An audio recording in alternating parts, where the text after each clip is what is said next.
Muy buenas noches, ¿cómo están? El placer de reencontrarnos una vez más para hacer nuestro programa, el programa, de comunicación que tenemos cada martes a partir de las 22 horas, este espacio de comunicación para toda la familia. Bienvenidos todos una vez más a una nueva emisión de La Señal. Estamos en Paso de los Toros, en el centro de la República Oriental del Uruguay, estamos en el centro literalmente de nuestro país y es un placer reencontrarnos otra vez. Darle la bienvenida y las buenas noches también al resto del equipo. Buenas noches para Horacio, Camilo, también Leonardo e Isabela. Buenas noches para todos, ¿cómo están? Pablo, buenas noches Camilo, a todo el equipo, como tú bien decías. Mirá que es medio discutible el tema del centro del país, Pablo. Es todo un tema. Algunos dicen, sobre todo si son del otro lado del río, los amigos de Centenario y de Durazno, dicen que son el corazón del país, y Paso de los Toros está en el centro. Es un tema discutible. La verdad que saludaste ya medio que metiéndote en líos. Muy buenas noches, amigos, donde quiera que se encuentren. Estamos aquí desde la ciudad de Paso de los Toros, al borde del Río Negro, al final también al borde del límite departamental del departamento de Tacuarembó y de Durazno. Allí estamos nosotros ubicados como cada martes a partir de las 22, compartiendo con ustedes el programa La Señal desde la 100.1 FM, la emisora más potente del centro del país o del interior del país. Y el saludo para Camilo también, que está junto a mí en esta noche fría y hoy también con un tema muy particular. Muy buenas noches, Camilo. Buenas noches, Horacio, buenas noches, Pablo, buenas noches a toda la audiencia de la 100.1, la FM más potente del centro del país. Yo también me voy a meter en líos y contentos de estar en esta noche fría, pero al fin aquí para compartir una hora de programación junto con todos ustedes, aquellos que están tal vez trabajando, aquellos que están a punto de ir a descansar. Lo vamos a acompañar en esta hora de programación con un tema muy interesante, con las secciones que tienen un poco que ver también con el tema que vamos a tratar el día de hoy. Así que quédate ahí del otro lado y acompáñenos en esta hora de programación. Estamos en esta noche en la compañía, ¿no? Y comenzábamos escuchando este tema de Quique Pavón, un tema muy pero muy interesante. Y interesante cómo empieza la letra, ¿no? Empieza de una manera que nos lleva un poco a pensar en eso. Y en esta noche también darle la bienvenida a Leonardo, que está con nosotros también para co-conducir y para luego más sobre el final reflexionar acerca del tema del día de hoy. Muy buenas noches, Pablo, buenas noches a todos los amigos que nos ven también a través de las redes sociales, a quienes nos están sintonizando aquí en vivo y en directo a través de la radio, de las ondas de 100.1 FM. Un momento especial en esta noche para compartir con ustedes nuestra programación de una hora en la que vamos a estar escuchando buena música, como estamos escuchando a Quique Pavón, este tema, un lanzamiento reciente de Quique Pavón que se llama Reverdece. Así que muy interesante el tema de presentación de esta noche, que nos habla de esa realidad, ¿no? De que es posible el recomenzar.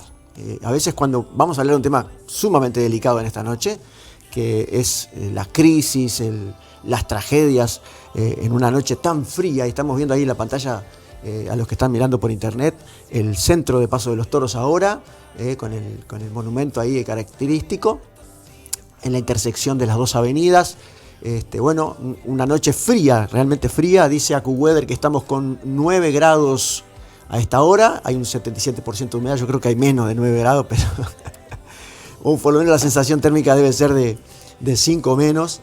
Y estamos en las 22 horas 10 minutos. Hoy tenemos entonces un programa muy nutrido, muy interesante. Hablaremos de tragedias, hablaremos de cómo se ven las tragedias, de cómo ve la gente las tragedias. Algunos piensan que las tragedias son algo fortuito, otros piensan que son producto o consecuencia de las acciones de los propios seres humanos. Otros relacionan las tragedias con juicios, castigos divinos, etcétera, etcétera. De eso vamos a hablar. Y les proponemos en esta noche acompañarnos entonces en este programa con algunos saludos particulares. Hoy quiero saludar a algún conocido, amigo, hermano en Cristo, que está también pastoreando nuestra ciudad hace muchos años, y que le mandamos un saludo muy pero muy especial en esta noche al querido Jorge Cincunegui, pastor y amigo de toda la vida, ¿no?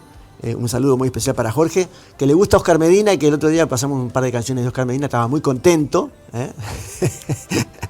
Le vamos a pasar alguna más de esas canciones viejas que a muchos les gustan. Ahí estábamos escuchando una recién lanzada por Quique Pavón, nadie se puede quejar, ¿no? Acá queremos quedar bien con todos. Ahí del otro lado quieren quedar mal, como Pablo, que diciendo que Paso de los Toros es el centro del país, queriendo quedar mal con los de Durazno. Pero nosotros queremos quedar bien con todos, ponerle buena música para todos, que todos disfruten. Leo, saludos a Sara. Ahí está, un saludo para Sara, que no pudo estar hoy porque, bueno, estuvo un tratamiento con la parte dental, entonces no pudo estar en esta noche, está con un tema de los dientes. Bueno, que se mejore pronto, ¿no? Que pueda tener una sonrisa más linda. Y así estar con nosotros acá en el programa también, compartiendo el espacio del programa La Señal en esta noche. Bueno. Para establecer relaciones sanas, se necesita cultivarlas diariamente por medio del respeto y una buena comunicación. Para esto se requiere un corazón humilde y perdonador que reconozca el error cuando se ha cometido. Cuando las relaciones son sólidas, estamos en la capacidad de valorar más a la otra persona y disimular los defectos. Aportamos positivamente a la relación cuando procuramos resolver nuestros conflictos internos y desarrollamos el valor propio. Cuando las palabras que expresamos o las actitudes que tenemos son bien conducidas, podemos hacer que la relación crezca y se vea fortalecida. Desarrollar relaciones saludables es un trabajo de todos los días y para lograrlo debe primero sanar las emociones heridas. Le habla Sixto Porras de Enfoque a la Familia. Visite enfoquealafamilia.com. En un mundo que transita muy rápido y lleno de estrés, las malas noticias dominan diarios y portales. Good News. Un espacio para las buenas noticias.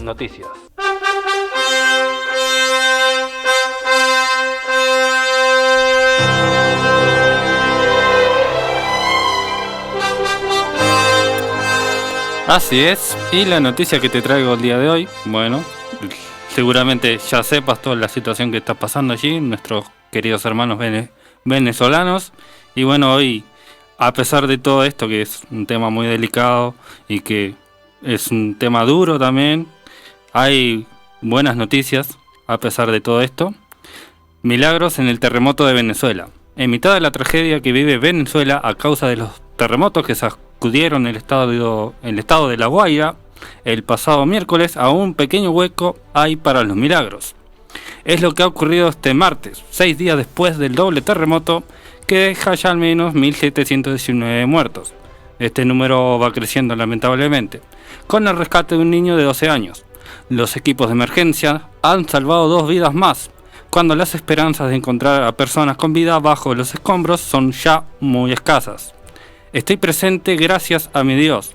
Es el único que me sacó de allí y mandó a sus ángeles. ¿Quiénes son sus ángeles? Las personas que estuvieron allí pendientes de mi rescate, indicaba Aaron Levi Cantilo, un niño de 12 años. El niño venezolano rescatado 5 días después del doble y violento terremoto. También equipos de rescate y bombero han conseguido sacar con vida a un bebé y a su madre de los escombros del terremoto de Venezuela. Los equipos de rescate del condado de Fairfax, en Estados Unidos, lograron rescatar a un niño pequeño y a su padre de entre los escombros, tras permanecer atrapados durante 4 días. Durante días, los equipos de rescate creyeron que no había señales de supervivientes bajo el enorme bloque de hormigón. Sin embargo, el 28 de junio, un acontecimiento inesperado reavivó la esperanza. Equipos de rescate de Virginia, Francia y Venezuela sacaron con vida a un hombre de entre los escombros tras haber permanecido atrapado durante 4 días. La víctima fue colocada en una camilla exhausta, pero aún aferrada a su teléfono, y recibió suero intravenoso en el lugar. Poco después, también rescataron al hijo pequeño del hombre, casi inconsciente. Los rescatistas gritaron repetidamente en inglés y en español, instándolos a moverse despacio y con cuidado antes de subir al padre y al hijo a la ambulancia. El momento de rescate exitoso provocó una ovación de pie para todos los del equipo de rescate, ya que la esperanza de encontrar supervivientes casi se había desvanecido después de días de búsqueda. Así que, venezolanos, nuestras oraciones están con ustedes. Y cuando son las 22 horas 20 minutos, la verdad me ericé con la noticia, ¿no? Con la noticia que leía Camilo recién.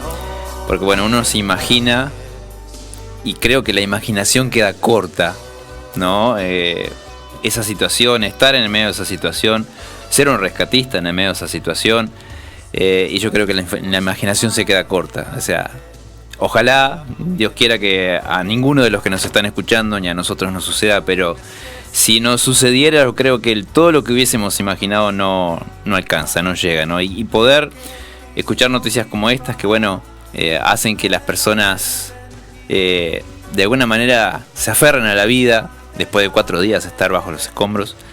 Para mí es, escuchaba a Camilo, la verdad, erizante, ¿no? Uno se le queda la piel de gallina. Bueno, gracias a Dios por esas personas que sobrevivieron, y gracias a Dios por las que van a seguir sobreviviendo, porque creemos y confiamos en Dios en ese sentido. Y bueno, no quiero dejar de comentarles, ¿no?, que tenemos nuestras redes sociales. Como ustedes saben, tenemos todos los medios de comunicación habidos y por haber, comenzando por supuesto de las más comunes, como son Instagram y Facebook. Allí nos encontrás siempre como jesuseselcamino.uy, mismo nombre que la dirección web de la iglesia, ¿no?, la página web de la iglesia, jesuseselcamino.uy. Nos encontrás en Spotify también como Iglesia Jesús es el Camino. Y también podés ver algunos de nuestros videos de los programas que hacemos aquí, allí en YouTube. Allí el usuario es Jesús es el Camino Uy, sin el punto. Pero bueno, de repente por decir, bueno, tanto lugar por donde te pueden... Sencillo, recordad la más importante, jesuseselcamino.uy, la dirección web. Allí al pie de la página están todos los links donde vos podés dar clic y te lleva al WhatsApp, te lleva al Instagram, te lleva al Spotify. Y bueno, el WhatsApp no lo mencioné, 099 47 40 94, 099 47 40 94. Es un número que siempre está activo, que nos podés escribir no solo cuando estamos acá en vivo en el programa, sino también en el resto de los días de la semana. Allí estamos recibiendo siempre saludos y también, por supuesto, con mucho agrado, aquellas críticas constructivas, ¿no? Esas que realmente nos ayudan a poder decir, bueno, podemos tratar este tema, podemos tratar... y la opinión de la gente también nos importa, Leonardo. Las canciones nos transportan a diferentes lugares y hacen un hueco en nuestro corazón. Pero todas tienen una historia aún por contar. Bienvenidos a Detrás de Escena. Hoy vamos a conocer la historia detrás de una de las obras musicales más extraordinarias jamás compuestas. No es una canción, sino un oratorio que casi 3 siglos después de su estreno continúa emocionando a millones de personas en todo el mundo. Se trata de Mesías, de George Friedrich Händel. Cuando Händel comenzó a escribir esta obra en 1741, atravesaba uno de los momentos más difíciles de su vida. Aunque era un compositor reconocido en Inglaterra, sus óperas ya no tenían el éxito de antes. Las deudas crecían, las críticas aumentaban y pocos años antes había sufrido un grave problema de salud que puso en duda si volvería a componer. En medio de esa crisis recibió un libreto preparado por Charles Jennens, un hombre profundamente creyente que reunió pasajes de la Biblia, principalmente de Isaías, los Salmos, los Evangelios y el Apocalipsis, para narrar la promesa, el nacimiento, la muerte y la resurrección de la gloria de Jesús. Händel quedó tan impactado por aquellos textos que comenzó a escribir música casi sin detenerse. Lo más sorprendente es que completó una obra de más de 2 horas en apenas 24 días. Una hazaña que aún hoy es asombroso y los músicos e historiadores lo creen así. Los manuscritos originales muestran muy pocas correcciones, como si la música hubiera fluido de manera extraordinaria desde el primer momento. Existe una tradición muy conocida que afirma que al terminar el célebre coro Aleluya, Händel exclamó: «Creí ver el cielo abierto y al mismo Dios delante de mí». Aunque esta frase no puede comprobarse con absoluta certeza, refleja el profundo impacto espiritual que la obra produjo en su autor. Mesías se estrenó en 1742 en Dublín, Irlanda, durante un concierto benéfico destinado a recaudar fondos para personas encarceladas por deudas y otras obras de caridad. La recepción fue extraordinaria y la obra comenzó rápidamente a ganar reconocimiento. Uno de sus momentos más famosos es el coro Aleluya, donde hace siglos existe la tradición de que el público se pone de pie apenas escucharlo. Según la tradición, esta costumbre nació cuando el rey Jorge II se levantó emocionado durante una interpretación. Aunque los historiadores no han podido confirmarlo por completo, la práctica continúa hasta nuestros días. Pero Mesías es mucho más que ese coro.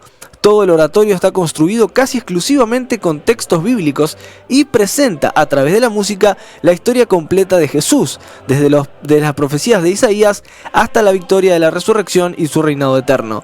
Con el paso de los siglos, la obra se convirtió en una de las composiciones más interpretadas de toda la música clásica. Cada año sigue sonando en iglesias, teatros y auditorios de todo el mundo, especialmente durante la Navidad y la Pascua, convirtiéndose en un verdadero símbolo de la música sacra. Más que una obra clásica, Mesías representa el encuentro entre la fe, las escrituras y el arte. Es la historia de un compositor que, en medio de una profunda crisis personal, encontró inspiración en la Biblia y creó una obra que ha trascendido generaciones. Y quizás esa sea la razón por la que sigue conmoviendo al mundo casi 300 años después, porque algunas composiciones no solo se escuchan, transmiten un mensaje que permanece vivo a través del tiempo. Y Mesías, de Händel, es, sin dudas, una de ellas. Continuamos en nuestro programa de La Señal, la misión del día de hoy. Bueno, tenemos un tema para tratar hoy muy pero muy interesante. Estábamos en compañía de Alex Zurdo y Chris, este tema que se llama Con Toda Mi Alma.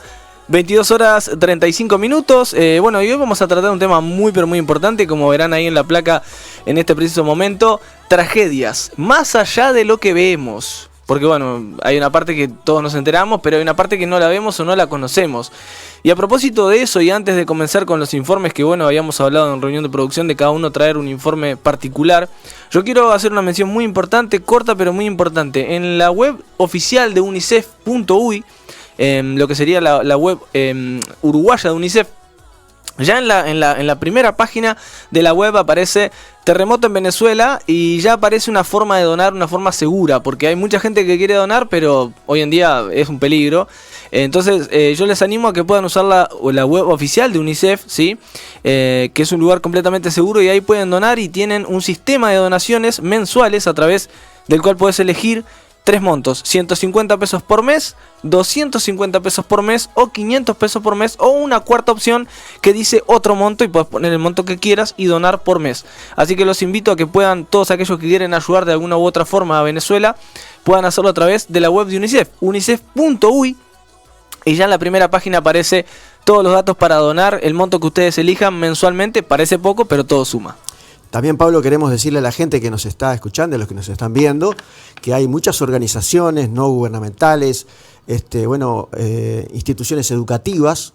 Por ejemplo, en Paso de los Toros tenemos el Colegio Santa Isabel, que ha estado reuniendo materiales para hacer envío, ¿no? Para enviar a Venezuela. Así que si la gente quiere colaborar, hay más de una opción de poder colaborar. Claro que el dinero siempre es útil y llega por medio de instituciones más bien serias, pero también las organizaciones no gubernamentales, como la gente que está vinculada a Venezuela, los miles de venezolanos que viven en Uruguay, hay unos cuantos venezolanos viviendo en Paso de los Toros también.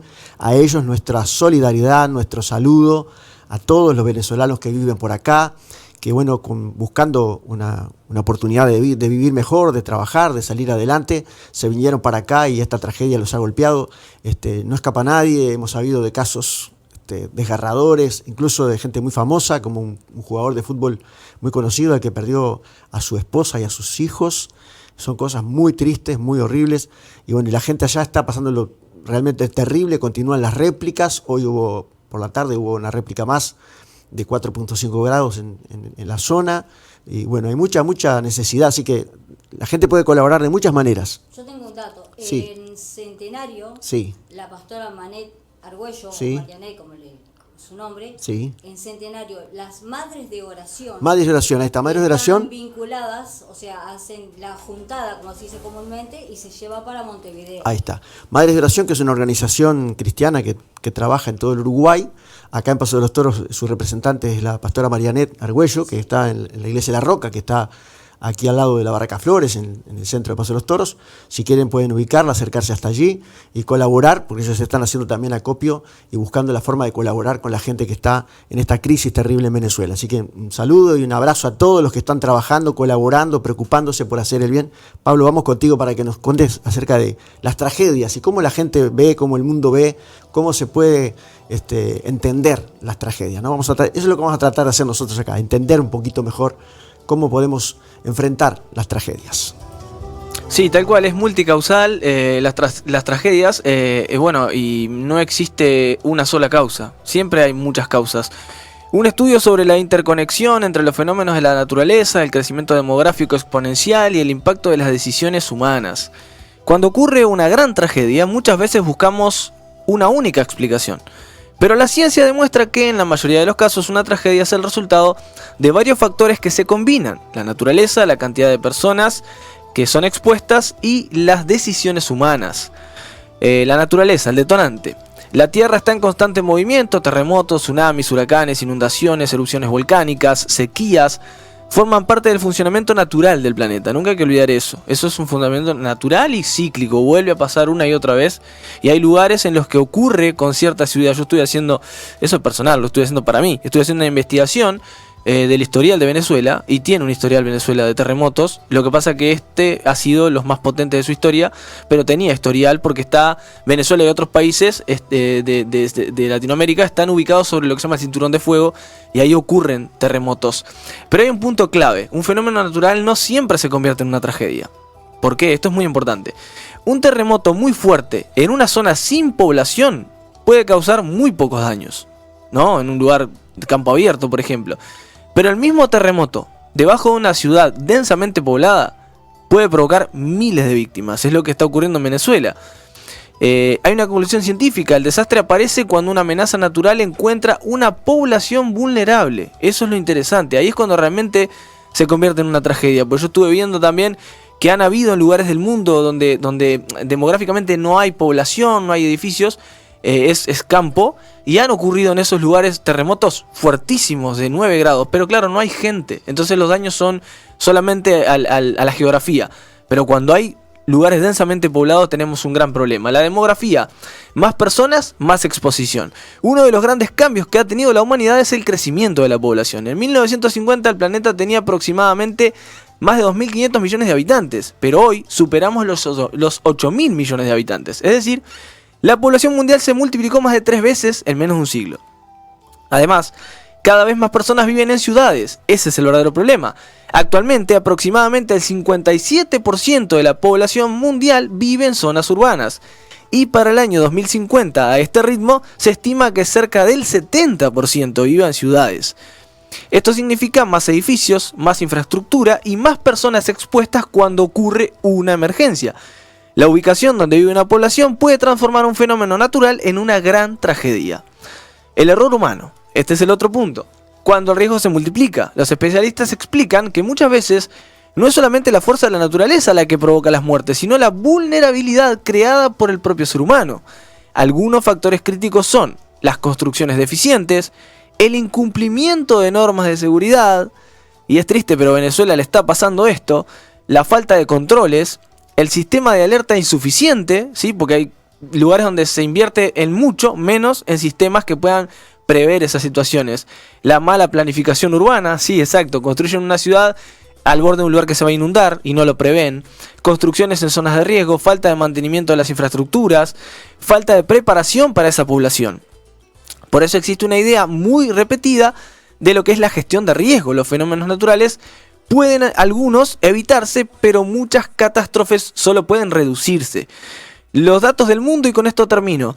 Según datos de organismos internacionales como la Oficina de Naciones Unidas para la Reducción del Riesgo de Desastres, el impacto global consolidado se evalúa bajo los siguientes parámetros. 1.3 millones de víctimas mortales son las que han fallecido por desastres naturales entre los años 1998 y 2017. Esto es bastante reciente. La población afectada, ¿sí? por diferentes situaciones, desplazamientos, gente herida, necesidad de asistencia, superan los 4.000 millones de personas que ya han estado dentro de alguna de esas situaciones. Y los costos económicos, ¿sí? Las pérdidas financieras globales superan ampliamente los 2.900 millones de dólares en ese periodo. Los desastres más frecuentes son inundaciones en un 43%, tormentas en un 28%, y ahí entran huracanes y también tornados, terremotos en un 8%, temperaturas extremas a la baja y al alza en un 6% y las sequías en un 5%. A través de esta distribución se concluye que aproximadamente 7 de cada 10 desastres registrados en el mundo están relacionados de manera directa con inundaciones o tormentas en su gran mayoría.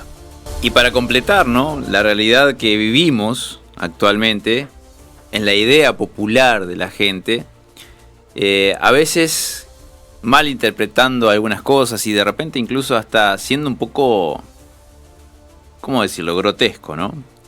A veces la pregunta se da en este sentido: ¿qué hicieron esas personas para merecer eso? Y eso es algo que realmente es muy duro, escuchar a alguien que dice algo así. Porque bueno, uno dice, no le ha pasado. Y Dios quiera que nunca le pase. No se lo deseamos tampoco.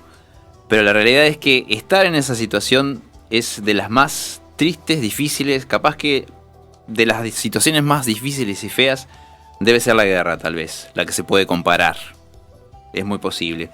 Y cuando decimos eso, ¿no?, ¿qué ha hecho Venezuela o qué ha hecho determinada persona para merecer lo que está mereciendo? Bueno, lo curioso es que casi de manera intuitiva el ser humano prefiere asumir la culpa o darle la culpa a alguien más antes que aceptar que es algo que sucede porque, lo explicaba Pablo recién, por distintos motivos. No se resulta más tolerable pensar en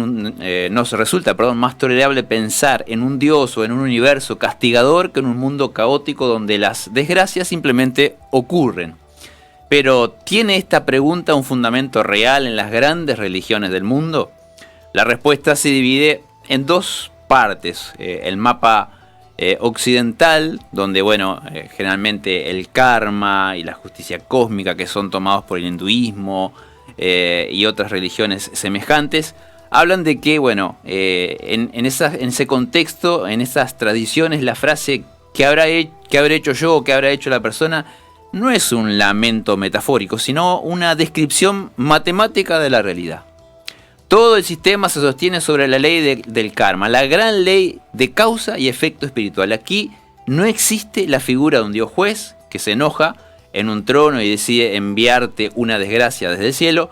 El sufrimiento no es un castigo divino, sino la consecuencia natural de lo que tú mismo sembraste en tus acciones, ¿no? Eso es lo que realmente cree este tipo de religiones. Por otro lado, están las religiones más acercadas al evangelismo, ¿no? Que en la antigüedad, de alguna manera a veces se creyó un poco en la ley de la retribución, pero hoy, si vamos a la Biblia, hay un caso muy particular, el de Job. Job en la Biblia se habla de que es un hombre bueno, bondadoso, que hace todo bien, pero de un día para el otro lo pierde todo. Y encima de eso tiene una esposa que dice: ¿por qué no maldecís a tu Dios que tanto le sos fiel y te morís?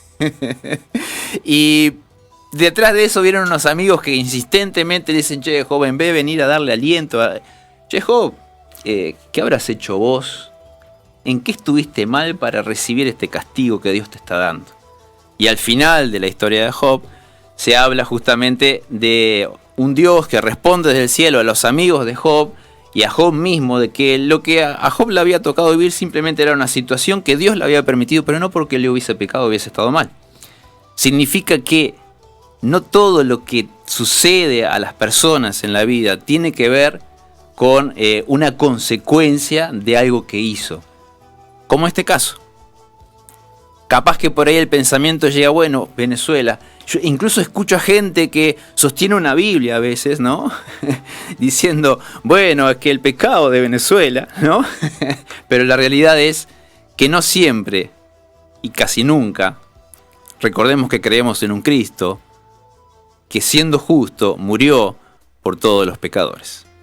Bien, amigos, estamos con ustedes a través de la 100.1, la FM más potente del centro del país, aquí en la ciudad de Paso de los Toros, compartiendo el espacio de la señal. Y como venían hablando Pablo y Horacio, las tragedias, ¿no? Cómo las tragedias afectan la vida de la gente, quedan en la memoria colectiva, se escribieron en piedra, en papiros, se cuentan de generación en generación las tragedias que los pueblos, las naciones, las familias han vivido a lo largo de los tiempos, de diversa índole, han siempre marcado, ¿no?, la vida de la gente, y a veces han generado sentimientos que van más allá del tiempo y que afectan gravemente a la gente a un extremo en el que de pronto, como decían ustedes, ¿no?, las personas no encuentran claramente cuál es el factor, la razón por la que sucedió lo que sucedió.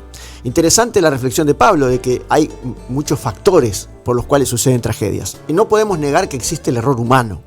No podemos negar que existe el factor bueno, por ejemplo, el crecimiento poblacional. No porque seamos muchos en el mundo, y esta es una cosa importante que quiero poner sobre la mesa, porque hoy existe la idea de superpoblación, como que fuera dañino para la tierra la cantidad de gente que hay. Eso es un error tremendo y además es una gran mentira que nos han metido en la cabeza ideologías perversas que hoy conquistan la mente de la gente más joven, haciéndoles pensar que traer otro hijo al mundo es una maldición para el mundo, una desgracia para la tierra, que contamina, etcétera, etcétera. Todo esto es una tremenda mentira. No hay una gran superpoblación en el mundo. El problema es que la gran superpoblación está en las ciudades, la concentración masiva de personas en determinados lugares pequeños, poblaciones enormes, hablamos de 40 millones de habitantes, por ejemplo, en ciudades como San Pablo, Ciudad de México, como Caracas en Venezuela, ciudades que tienen poblaciones grandísimas, ¿no?, de más de 20 millones de habitantes. Imagínense 20 millones de habitantes en un pedazo de tierra que no ocupa más que el departamento de Montevideo, por ejemplo, donde hay 1,5 millones de habitantes. Y a veces hay lugares donde hay mucho más gente. Imagínense, pequeños pedazos de tierra donde vive mucha gente. Entonces, ¿eso qué pasa? Produce esas situaciones donde cualquier viento, cualquier tormenta, cualquier pequeña inundación, cualquier pequeño movimiento de tierra hará un desastre. Es exacto. Si sucede en el medio del campo, donde lo único que hay son flores y árboles, no nos enteramos. Pero cuando están las grandes ciudades, lógico que esto hace un daño terrible y que es ahí donde está lo trágico, ¿no? Y bueno, hay un factor que es, no culpa, responsabilidad humana. Los seres humanos tenemos responsabilidad. Hemos contaminado el ambiente, hemos hecho daño a nuestro planeta, hemos hecho todo al revés, construimos donde no tenemos que construir, los gobiernos son cómplices, la gente construye una casa en un lugar que no está permitido y por los votos, por el dinero, etcétera, etcétera. Bueno, las razones no nos importan, pero hay razones por las cuales la gente hace este tipo de cosas y luego las consecuencias vienen. Y ahí vienen todas estas cosas que Horacio mencionaba, ¿no? La gente religiosa del mundo suele colocarle a las tragedias un sentido de juicio.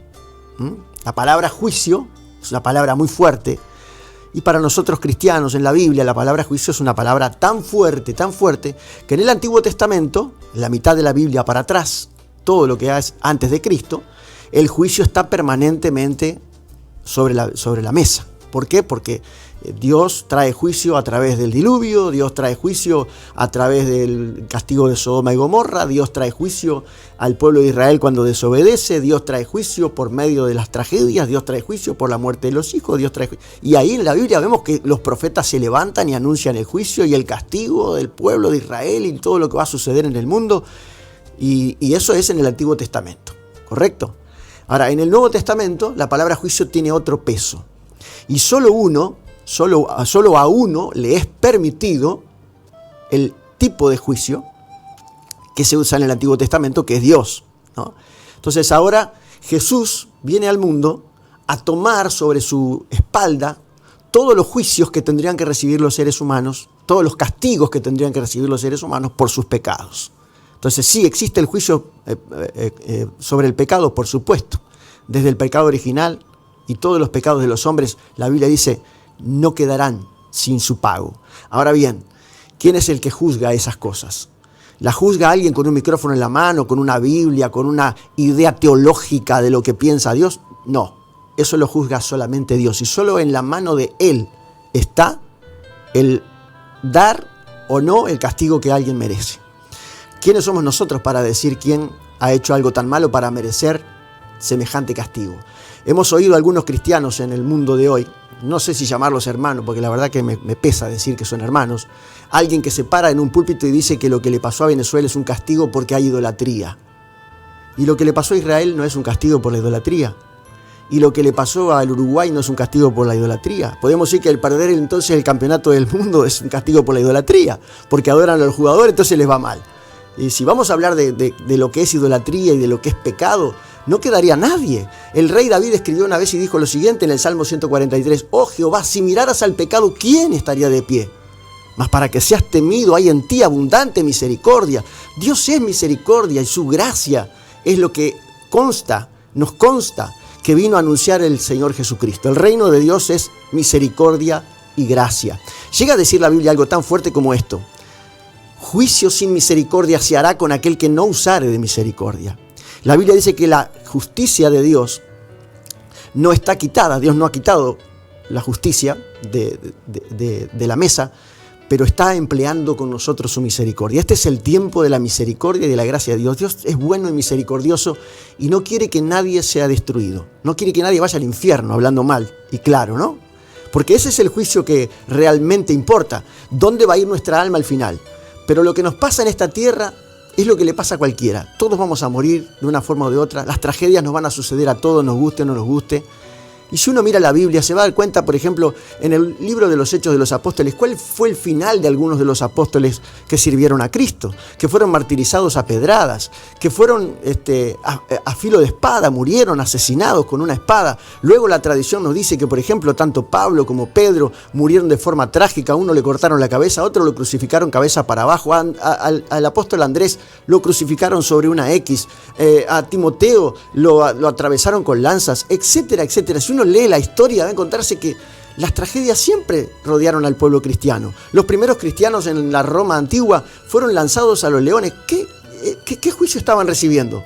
¿Por qué pecado estaban siendo castigados? Y eran cristianos. ¿Por qué nosotros tenemos esa facilidad de mirar algo trágico y pensar que Dios nos está castigando? ¿Quién nos metió eso en la cabeza? ¿Cuál es la religión falsa, animalada, que existe hoy, que le mete en la cabeza a la gente que todo lo que le pasa malo es porque Dios lo está castigando? Si fuera así, todos teníamos que estar ardiendo en el fuego, porque eso es lo que mereceríamos por nuestros pecados. Pero Jesucristo vino al mundo para anunciarnos el amor de Dios, la misericordia de Dios, la gracia de Dios, el perdón de Dios, y eso es lo que nosotros tenemos que mirar. Y en medio de una tragedia como la que vive el pueblo venezolano, los cristianos somos llamados a ser, no a ponernos a pensar si es castigo o no lo que está pasando, sino a dar la mano, a extender la mano con amor, con compasión. Y eso es lo que están haciendo los cristianos que viven en Venezuela, los verdaderos creyentes que están allá, los que han tenido que soportar la crisis, a los que se les murieron también personas queridas. Imagínate que a vos se te muera un hijo, que se te muera tu padre, tu madre, tu hermano, tu hermana, tu esposo, tu esposa, y vos cristiano, ¿qué vas a decir? ¿Dios me está castigando? No podemos pensar de esa manera. Jesús dijo que con el juicio con que nosotros juzgamos las cosas, así seremos juzgados. Y algunos están juzgando hoy con una liviandad las cosas, pensando que lo que le está pasando a un pueblo, a una persona, es un castigo de Dios.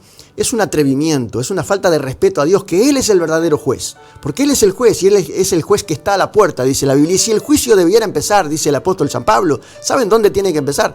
En la casa de Dios. Tenía que empezar por nosotros. Nosotros somos los primeros que teníamos que ser castigados. Usted que es cristiano y dice mala palabra, Dios tenía que mandarte la muerte. Dios tenía que mandarte un juicio y castigarte. No lo hace. ¿Por qué? Porque Él es misericordia y gracia. Porque Jesucristo dio su vida por nosotros para perdonarnos y salvarnos. En vez de mirar al mundo con esta mirada tan negativa, tan destructiva, debiéramos aprender a amar a nuestros prójimos. Y vaya que los venezolanos son nuestros prójimos. Un saludo especial a todo el pueblo venezolano desde acá. Lo que podemos hacer es orar y lo que podemos hacer es colaborar con lo que tengamos al alcance de la mano. Así que, amigo, amiga, por favor, ponga en su corazón en este día no pensar que las tragedias son un castigo de Dios o una casualidad, o solo producto de una sola situación. Mucho más que eso, las tragedias son un conjunto de cosas difíciles que pasan y a veces realmente hay juicios, pero no nos corresponden a nosotros esos juicios. Esos juicios están en las manos de Dios. Dios es el que sabe, Dios es el que conoce. A Él es a quien nosotros tenemos que honrar y respetar, porque Él es soberano y Él sabe lo que hace. Nos estamos yendo, si Dios quiere, hasta el martes que viene será el programa, Pablo. Así es, el placer de siempre. Nos vamos a reencontrar el martes que viene a partir de las 22 horas para hacer este espacio de comunicación. Así que por hoy que tengan un buen descanso.